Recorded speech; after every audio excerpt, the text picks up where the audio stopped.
Hello, darling. It's me, Arachnid. A year ago on ArachnidSoul's Theater, we covered the Stanley Parable, the Half-Life 2 mod. Tonight we will cover the standalone game on episode number 2. The game does commentary for itself, so I'm going to lay out because I don't need to, and then I will be back at the end with the link to the original video and some closing thoughts. Before we get into it, do not forget to hit that like, I appreciate it, and I'm going to catch you guys after this. This is the story of a man named Stanley. Stanley worked for a company in a big building where he was employee number 427. Employee number 427's job was simple. He sat at his desk in room 427 and he pushed buttons on a keyboard. Orders came to him through a monitor on his desk, telling him what buttons to push, how long to push them, and in what order. This is what employee 427 did every day of every month of every year. And although others might have considered it soul-winning, Stanley relished every moment that the orders came in, as though he had been made exactly for this job. And Stanley was happy. And then one day, something very peculiar happened. Something that would forever change Stanley. Something he would never quite forget. He had been at his desk for nearly an hour when he realized that not one single order had arrived on the monitor for him to follow. No one had showed up to give him instructions, call a meeting, or even say hi. Never in all his years at the company had this happened, this complete isolation. Something was very clearly wrong. Shocked, frozen solid, Stanley found himself unable to move for the longest time. But as he came to his wits and regained his senses, he got up from his desk and stepped out of his office. All of his co-workers were gone. What could it mean? Stanley decided to go to the meeting room. Perhaps he had simply missed a memo.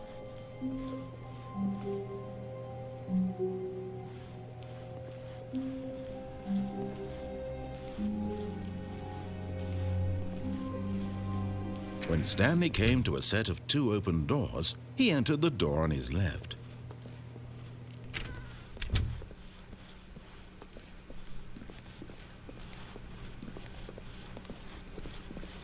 Yet there was not a single person here either.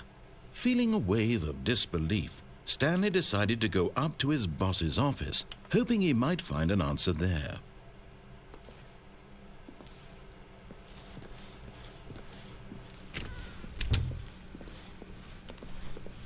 Coming to a staircase, Stanley walked upstairs to his boss's office.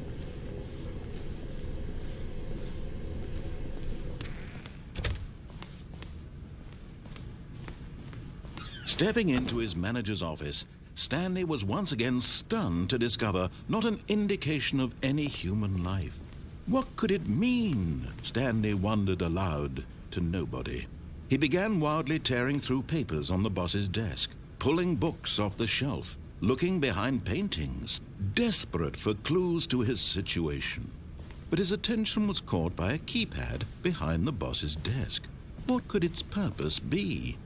In fact, this keypad guarded the terrible secret that lay buried below his feet, and so the boss had assigned it an extra secret PIN number, 2845. But of course, Stanley couldn't possibly have known this. Yet incredibly, by simply pushing random buttons on the keypad, Stanley happened to input the correct code by sheer luck. Amazing. He stepped into the newly opened passageway.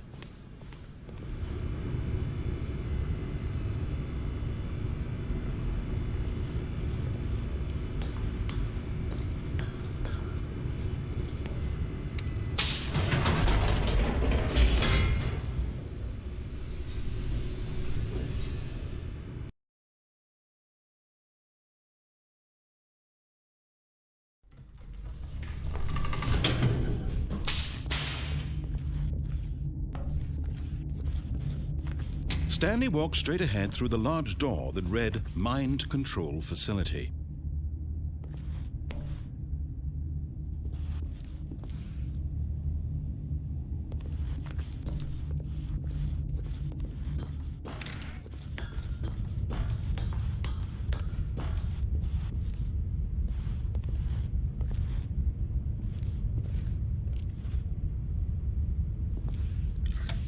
The lights rose on an enormous room packed with television screens. What horrible secret did this place hold? Stanley thought to himself. Did he have the strength to find out?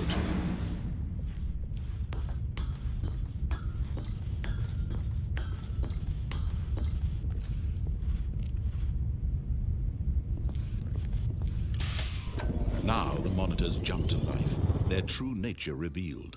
Each bore the number of an employee in the building, Stanley's co-workers.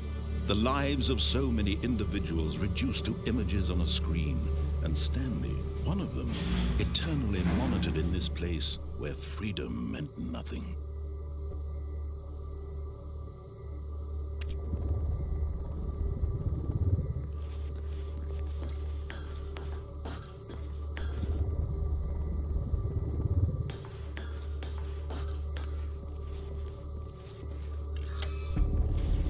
This mind control facility, it was too horrible to believe. It couldn't be true.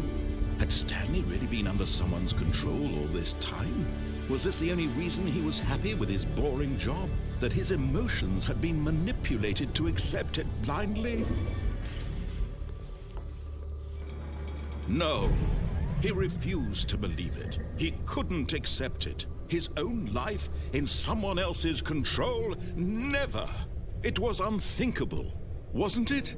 Was it even possible? Had he truly spent his entire life utterly blind to the world? But here was the proof, the heart of the operation. Controls labeled with emotions, happy or sad or content, walking, eating, working, all of it monitored and commanded from this very place. And as the cold reality of his past began to sink in, Stanley decided that this machinery would never again exert its terrible power over another human life. For he would dismantle the controls once and for all.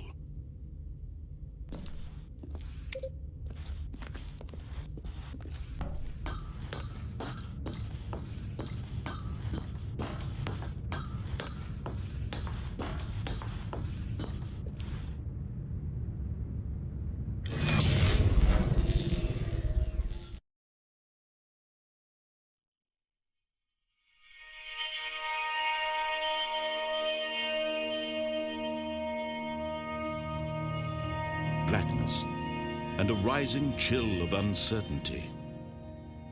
Was it over?